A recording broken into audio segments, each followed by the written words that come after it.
आप genuine apology चाहते हो अपने पर्सन से, और साथ ही साथ एक ऑनेस्ट कन्फेशन जिसमें वो आपको कन्विंस कर पाए कि वो आपको अपनी लाइफ में वापस चाहते हैं।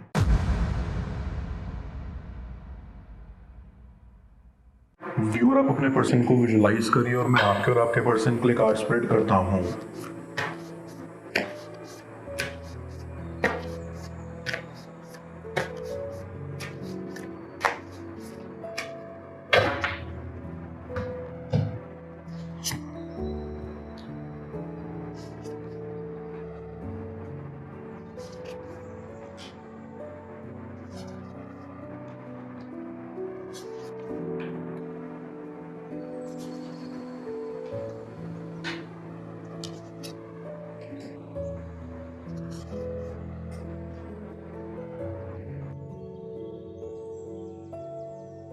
ऐसी आप दोनों के बीच काफी झगड़े होते थे। ऐसा लगता है कि आपका कनेक्शन शुरुआत में काफी अच्छा था, लेकिन बाद में काफी लड़ाइयाँ होनी शुरू हो गई, जिस वजह से आप एक दूसरे से दूर हो या एक दूसरे से बात नहीं कर रहे हो। आई कैन सेंस कि आपके पर्सन ने आपकी डिसरिस्पेक्ट की है। वो अक्सर आपको इग्नोर करते थे या आप पर ध्यान नहीं देते थे। इट फील्स कि उनकी लाइफ में आपसे भी ज़्यादा इम्पोर्टेंट लोग थे, या आपसे ज़्यादा वो दूसरों को इम्पोर्टेंस देते थे। आई फील कि आपके कनेक्शन की फाउंडेशन स्ट्रॉन्ग नहीं थी। शुरुआत में आप दोनों ही रेडी नहीं थे इस कनेक्शन को फ्यूचर तक ले जाने के लिए। हालांकि आपके मन में काफ़ी सपने थे अपने पर्सन को लेकर, क्योंकि आप उनको बहुत चाहते थे और उनके साथ कंफर्टेबल रहते थे।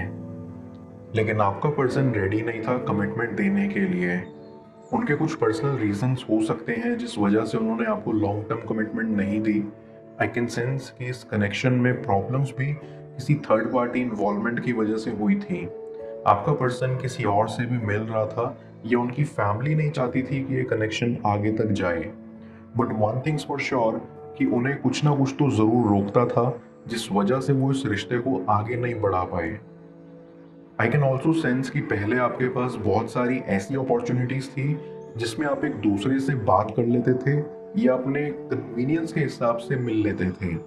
लेकिन जब से आप अलग हुए हैं तब से आपका मिलना जुलना भी जैसे बंद सा हो गया है, और इस वजह से आपके बीच दूरी और ज़्यादा बढ़ गई है।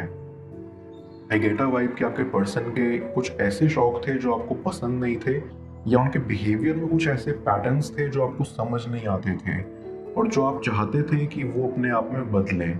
लेकिन उनके अंदर ओवर कॉन्फिडेंस होने की वजह से काफ़ी ईगो था, जिस वजह से वो नहीं चाहते थे कि खुद को बदलें। इवन वो इमेज कॉन्शियस भी हैं। उन्हें खुद से ज़्यादा दूसरों की परवाह है कि दूसरे उनके बारे में क्या सोचते हैं। आई फील कि उन्हें आपकी वैल्यू नहीं पता थी, या वो आपके इमोशंस को समझ नहीं पाए। आपने इस कनेक्शन में अपने एफर्ट्स और टाइम इन्वेस्ट किया, और वो इसको हल्के में लेते रहे, या वो उतने एफर्ट्स नहीं कर पाए क्योंकि वो करना नहीं चाहते थे। वो अपनी इमेज को मेंटेन रखने के चक्कर में इतना खो गए थे कि उन्हें अपने कनेक्शन की परवाह नहीं रही। आई सी कि वो आपको बुरा भला कहा करते थे, अक्सर आपको सुना दिया करते थे या बिन बात के ब्लेम करते थे, जिस वजह से आप काफ़ी फ्रस्ट्रेट हो चुके थे। एंड आई कैन सेंस कि आपने डिसीजन लिया इस कनेक्शन से दूर होने का, या सिचुएशन सी कुछ ऐसी हो गई जिस वजह से सब खुद ब खुद बिखर गया। बट आई अप्रिशिएट कि आपने अपने लिए स्टैंड लिया। ये सेपरेशन आपके लिए काफ़ी चैलेंजिंग भी है और बेनिफिशियल भी। चैलेंजिंग इसलिए क्योंकि आपके अंदर आज भी आपके पर्सन के लिए फीलिंग्स हैं और आप स्ट्रगल कर रहे हैं मूव ऑन करने के लिए। बेनिफिशियल इसलिए क्योंकि ये सेपरेशन आपको एक मौका दे रहा है खुद को एक्सप्लोर करने के लिए, खुद को खुद ही में ढूंढने के लिए, ताकि आपको ये रियलाइज हो सके कि आप डिजर्विंग हैं, वर्दी हैं ट्रू एफर्ट्स के। Back of the mind I feel कि आपका पर्सन अंदर ही अंदर काफ़ी पछताता है कि उन्होंने आपके साथ बहुत गलत किया या आपको वक्त नहीं दिया। उस वक्त वो समझ नहीं पाए, लेकिन अब उन्हें ये महसूस हो रहा है कि आप बहुत प्यार करते थे उन्हें और बहुत एफर्ट्स डालते थे इस रिलेशनशिप को बचाने के लिए, जो वो नहीं डाल पाए।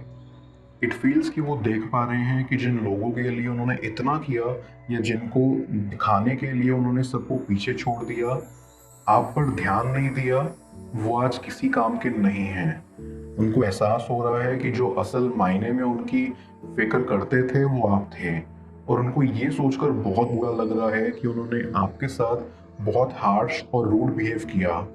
वो सोचते हैं कि आप उन्हें माफ़ करोगे या नहीं, बट फिर भी वो आगे चल के कोशिश करना चाहेंगे, क्योंकि उन्हें लगता है कि उन्हें अपनी मिस्टेक्स एक्सेप्ट और एडमिट करनी चाहिए और आपको ये यकीन दिलाना चाहिए कि वो सच में बदल रहे हैं।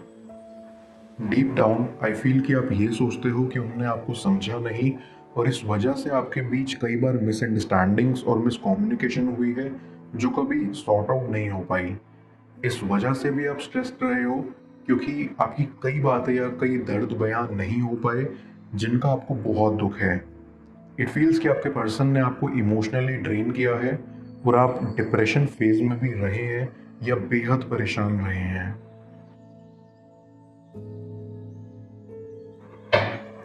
मैं कार्ड्स को क्लैरिफाई करता हूँ, तब तक आप प्रॉपर एनर्जी एक्सचेंज के लिए इस रीडिंग को लाइक कर दें और पेड रीडिंग के लिए आप मुझे ऊपर दिख रहे व्हाट्सएप नंबर पर अप्रोच कर सकते हैं।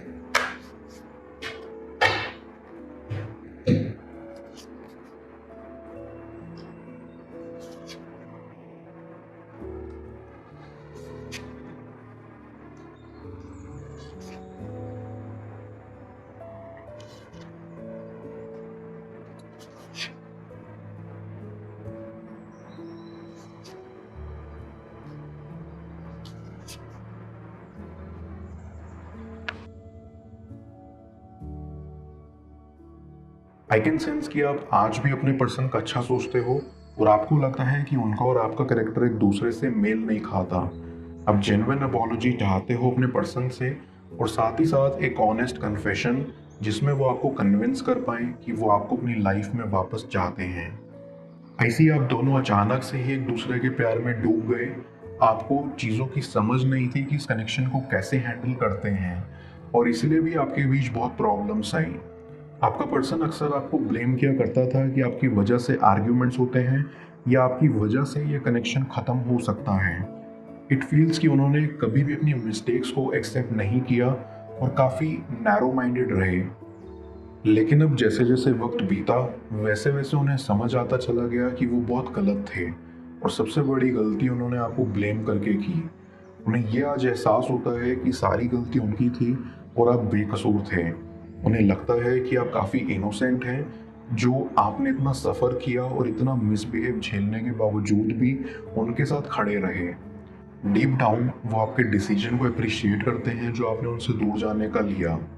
वो समझ पा रहे हैं कि आप बहुत थक चुके थे या आप इस कनेक्शन से बहुत तंग आ चुके थे जो आपने फैसला लिया। वो ये भी सोचते हैं कि अगर वो आपकी जगह पर होते तो सिचुएशन को अच्छे से हैंडल नहीं कर पाते जिस तरीके से आपने हैंडल किया। आई गेट अ वाइब कि वो आपको मनाने आ सकते हैं क्योंकि वो आपको बहुत याद करते हैं और अब उनसे आपके बिना रहा नहीं जा रहा। वो चाहते हैं कि जल्द से जल्द उनकी मुलाकात आपके साथ हो सके जिसमें वो अपने दिल की बात आपके आगे रख पाएं। वो सोचते हैं कि आप बहुत खुश होंगे उनका ये नया अवतार देख के, लेकिन डीप डाउन वो काफ़ी डरे हुए भी हैं क्योंकि उन्हें ये भी लगता है कि आप उन्हें रिजेक्ट कर सकते हो। वो नहीं चाहते कि आप उन्हें रिजेक्ट करो क्योंकि वो आपके साथ पूरी ज़िंदगी गुजारना चाहते हैं। ऐसी कि वो आपके फ्रेंड्स के थ्रू आपको अप्रोच कर सकते हैं या आपकी फैमिली के थ्रू। वो आपको प्रपोज करने का सोचते हैं। वो चाहते हैं कि अब वो आपको वैसा ट्रीट कर पाए जैसा आप डिज़र्व करते हो। स्टिल वो बहुत दुखी हैं ये सोचकर कि आपके साथ जो हुआ वो गलत हुआ और जो किया उन्होंने आपके साथ उसकी कोई माफ़ी नहीं मिल सकती। लेकिन उनके अंदर एक होप भी है कि शायद आप उन्हें माफ़ कर दें, जो आई बिलीव कि आप कर देंगे क्योंकि आप काफ़ी सॉफ्ट हार्टेड पर्सन हैं जो दूसरों की ऑनेस्टी पर बिलीव रखते हैं।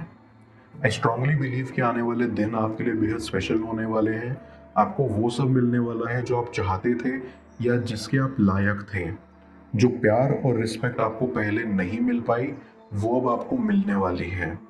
आप सून ट्रिप पर भी जा सकते हो या कोई एडवेंचरस जगह पर।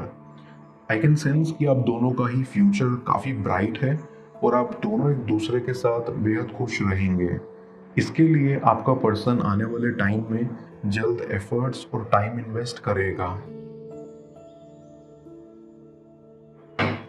मैं यूनिवर्स एज योर बैक की मदद से आपके लिए एक एडवाइस निकालता हूँ। देखते हैं यूनिवर्स आपको आज क्या एडवाइस करना चाह रहा है।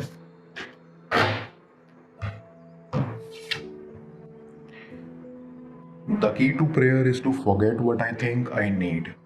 यूनिवर्स यहाँ आपको एडवाइस कर रहा है कि आप जिस भी ग्रेटर पावर, एनर्जी या भगवान को अपनी लाइफ में मानते हो, खुद को उसे सरेंडर कर दो।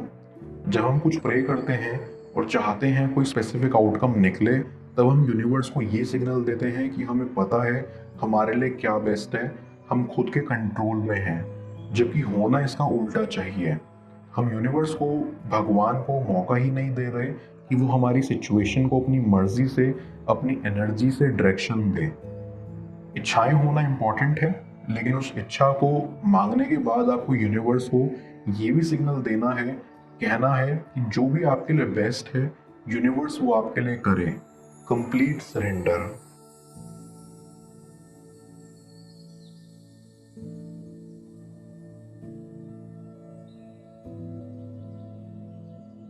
क्या किस्मत आप दोनों को फिर से आमने सामने खड़ा कर देगी? जाने स्क्रीन पर शो हो रही इस अगले टैरो रीडिंग में। पेड पर्सनल रीडिंग के लिए आप मुझे व्हाट्सएप पर अप्रोच कर सकते हैं। मैं मिलता हूँ आपसे दोबारा अगली टैरो रीडिंग में। Till then, bless you.